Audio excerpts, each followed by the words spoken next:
Bridge, Dwarka bridge, কামড়াঘাট।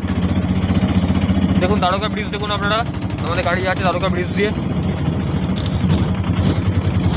Dwarka নদ দেখেছেন, Dwarka bridge আপনারা দেখেননি আমার ইউটিউব চ্যানেলে, তো আপনারা দ্বারকা ব্রিজ দেখুন।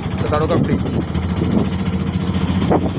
এখানে দ্বারকা নদ দেখুন কতটা জলমগ্ন আছে, যেটা তারাপীঠে আপনি পাবেন না। তারাপীঠে জল কিন্তু কমে গেছে অনেক।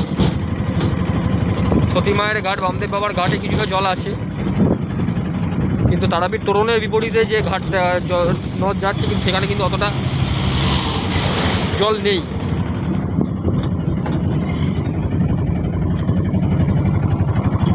ঠিক আছে, রাস্তা খুবই সুন্দর, রাস্তা খুবই ভালো,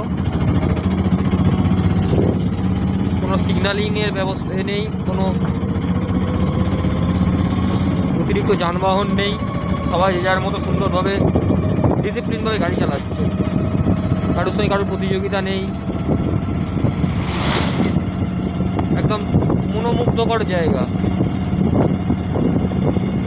আপনি হারিয়ে যাবেন, আপনার মাইন্ড পুরো ফ্রি হয়ে যাবে। প্রত্যেকটা মানুষের মাথার মধ্যে নানান ধরনের সাংসারিক, অর্থনৈতিক, মানসিক, শারীরিক চিন্তা থাকে। এই এমন গ্রাম বাংলার এমন গভীর জায়গা, এখানে আপনি যখন প্রবেশ করবেন, আসবেন, তখন কিন্তু আপনি কোনো কিছুর মধ্যে থাকবেন, আপনার মাইন্ড কিন্তু কিছু সময়ের জন্য পুরো ফ্রি হয়ে যাবে।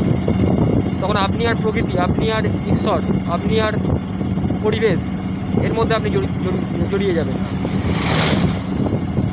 ঠিক আছে, গাড়িগুলো কীভাবে আসছে দেখুন, হাঁ করে গাড়িগুলো আসছে, সুন্দর সুন্দর, খুবই সুন্দর।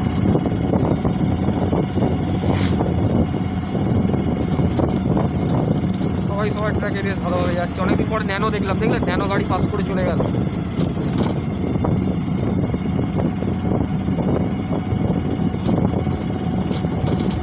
ডাবুকেশ্বর শিব মন্দিরে গিয়ে দেখলাম কাঁটাবিহীন বেলগাছ, সত্যি একটি মানে আশ্চর্য বিষয়। কাঁটাবিহীন বেলগাছ এই পৃথিবীর কোনো জায়গায় নেই, অতি আশ্চর্য বিষয়।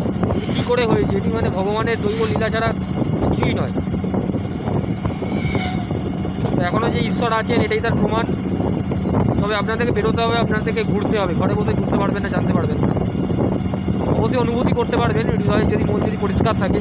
কিন্তু ঈশ্বর যে আছেন তা সরাসরি আপনাদের বুঝতে গেলে কিন্তু আপনাদের পরিভ্রমণ করতে হবে, আপনাদের কিছু বিশেষ বিশেষ উল্লেখযোগ্য জায়গায় আপনাদের কিন্তু যেতে হবে, তবেই আপনারা বুঝতে। অতি বড় নাস্তিক, আমি অতি বড় নাস্তিককে চ্যালেঞ্জ করছি, যারা আপনারা ঈশ্বর মানেন না, ভগবান মানেন না, তারা বীরভূমে এক সপ্তাহ কাটান।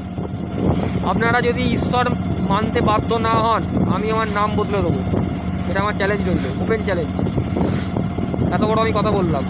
তবে কাজোয়ারি, অযৌক্তিক, জোরজাবস্তি কোনো মত বা কিছু মানে চাপালে কিন্তু হবে না। লজিকের ওপর কথা বলতে হবে। আপনাদের মনের কিন্তু গভীরে কিন্তু যা প্রশ্নগুলো তার উত্তর দিতে হবে। আপনাদের মনে যদি কোনো আধ্যাত্মিক ফিলিংস না, অনুভূতি হয়, তবে আমি বলবো আমি আমার নাম বদলে দেবো। আপনারা যে নাম রাখবেন আমি সেই নামে আমার নাম রাখবো, এবং আমি মনে করবো এবং আপনাদের কাছে আমি বলবো যে আমি আধ্যাত্মবাদের থেকে ভুল করেছি, ঈশ্বর নেই, আমি এই কথা আমার নিজের মুখ দিয়ে বলবো। যদিও জানি এটা জীবনে কোনো দিন বলতে হবে না। তো ঈশ্বর আছে কি নেই, আপনারা বীরভূমে আসুন, বীরভূমে এসে দেখুন, সেখানকার কিছু সময় সেখানে কাটান, সেখানে অতি গুপ্ত পূজ্য যে জায়গাগুলো আছে সেই জায়গার সঙ্গে নিজেকে কিছুক্ষণ জড়িয়ে রাখুন, আপনারা বুঝতে পারবেন ঈশ্বর আছে কি, ঈশ্বর নেই। ঠিক আছে, আমি এইটুকু বলে আজকের এই পর্বটা শেষ করলাম। তো আমরা যাচ্ছি আমাদের গন্তব্য শিবপাহাড়ি।